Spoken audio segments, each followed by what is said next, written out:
여러분 안녕하세요. 긴 설 연휴가 끝나고 일상으로 무사히 복귀하셨나요? 저는 회사에서 오랜만에 방송을 하려니까 뭔가 또 긴장되면서도 다시 살아나는 그런 기분이었는데요. 여러분도 좋은 컨디션으로 목요일 시작하셨길 바라면서 2월 3일 목요일 프리마켓 다이어리 시작하겠습니다.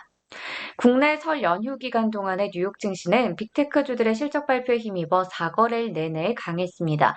그렇다 보니 우리가 기대했던 1월 효과는 없었지만 음력 1월 효과는 있었다라는 우스갯소리도 나왔는데요. 특히나 어제는 장전부터 알파벳이 시장을 이끌어줬습니다. 이번 주는 목요일과 금요일 단 이틀만 남았기 때문에 이대로 쭉 상승세를 이어줬으면 하는 마음이었는데 오늘 장 쉽지 않아 보이죠. 바로 수요일 장 마감 후에 실적을 낸 메타 플랫폼스가 시간 외 거래에서 20% 넘게 급락하고 있기 때문입니다. 그럼 빠르게 오늘 장전 분위기부터 체크해 봐야 될 텐데요. 현재 주요 지수 선물은 4거래일 동안의 상승세를 뒤로 하고 일제히 하락으로 방향을 틀었습니다. 다우 지수 선물이 0.25% 정도 빠지고 S&P 500 지수 선물이 1%가 넘게, 나스닥 지수 선물은 2% 넘게 하락하고 있습니다.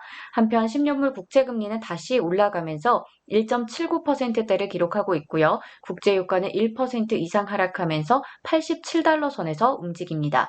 회복세를 보이는가 싶었던 비트코인의 가격도 어제 이어서 오늘도 2% 이상 떨어지면서 36,000달러 선 가리키고 있습니다. 한편 오늘 개장 전에 현지 시간으로 오전 8시 30분에는 주간 신규 실업수당 청구 건수가 나오니까요. 참고하시면 되겠습니다. 오늘 시장에 이렇게 지대한 영향을 미치고 있는 메타 플랫폼즈를 시작해서 목요일 프리마켓 이슈 종목들 확인해 보겠습니다. 현재 메타 플랫폼즈의 주가 22%가 넘게 빠지면서 251달러 선 가리키고 있습니다.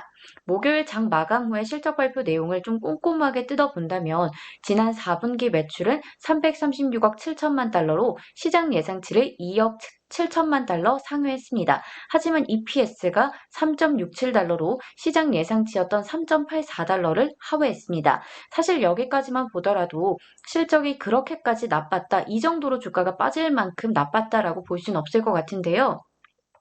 가장 중요한 현분기 매출 가이던스가 부진했습니다. 컨센서스였던 301억 5천만 달러를 하회하는 수준인 270억에서 290억 달러로 제시하면서 실망감을 안겨줬고요. 또 경영진은 활성 이용자 수의 감소와 인플레이션을 언급했는데요. 당사 앱인 인스타그램이 릴스 등 영상 중심으로 전환되는 가운데 경쟁이 심화되고 있다고 밝혔습니다. 릴스의 수익성은 피드나 스토리 대비해서 떨어진다고 하네요. 그리고 애플은 iOS 업데이트를 비롯해서 이 애플 측의 iOS 업데이트를 비롯해서 부정적인 기고 및 환율 효과가 주가에 악재로 작용하고 있다고 설명했는데요. 이렇게 예상치를 밑돈 EPS와 부진한 가이던스에 주가가 크게 타격을 입으니까 동종업계인 스냅도 15% 넘게 내리고요. 트위터도 7% 이상 주가 하락하고 있습니다.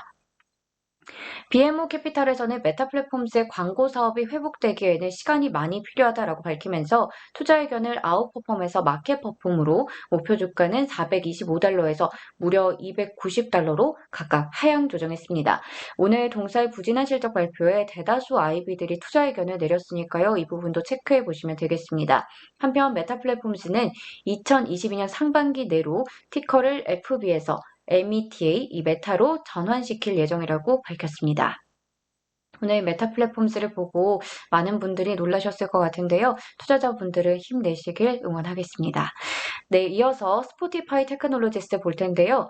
앞서 발표한 4분기 실적 대체로 시장 예상치를 상회했지만 올해 1분기 가입자 둔화 전망이 나오면서 스포티파이 테크놀로지 현재 주가는 10% 넘게 내린 171달러 선 가리키고 있습니다.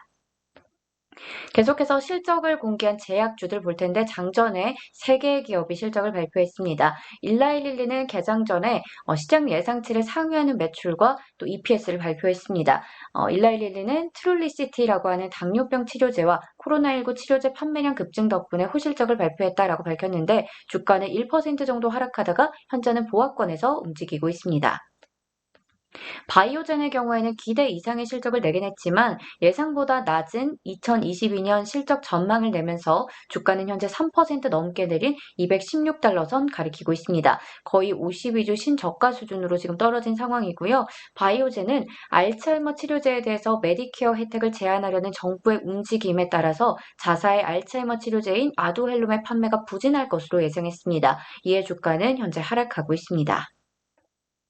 그리고 머크의 경우에는 코로나19 치료제인 몰누피라빌의 판매량 증가에 힘입어 시장 예상치를 웃도는 실적을 냈는데요. 한편 동사는 2022년 이 가이던스를 좀 컨센서스를 하회하는 수준으로 제시하면서 주가는 소폭 내린 81달러 선 가리키고 있습니다. 마지막은 오늘 장 마감 후에 실적이 나올 아마존닷컴 보겠습니다.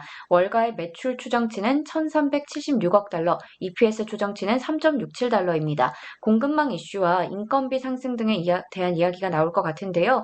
향후 가이던스가 중요할 것 같아서 내일 장 마감 후에 실적 발표하면서 이 뉴스들도 잘 체크해 보셔야겠습니다.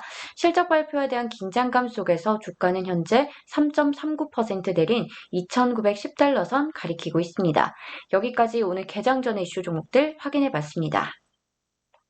오늘 챙겨볼 경제 지표는 12월 공장제 수주, 1월 서비스업 PMI 등이 있으니까요. 참고하시면 되겠습니다. 오늘은 장전부터 분위기가 좋지 않아서 괜히 기운 빠지는 목요일이 되지 않을까 싶은데요. 4거래일 동안 주가가 많이 올랐던 만큼, 지수가 많이 올랐던 만큼 오늘은 잠시 쉬어간다라고 좀 긍정적으로 생각해 보고 싶습니다. 그리고 또 주식시장에 다시 호재가 전해지길 바라면서, 반등하길 바라면서 오늘 방송 마치도록 할게요. 오늘도 여러분 힘내셔서 대응 잘 하시길 바라겠고요. 저는 금요일 밤에 다시 돌아올게요. 내일 만나요. 안녕.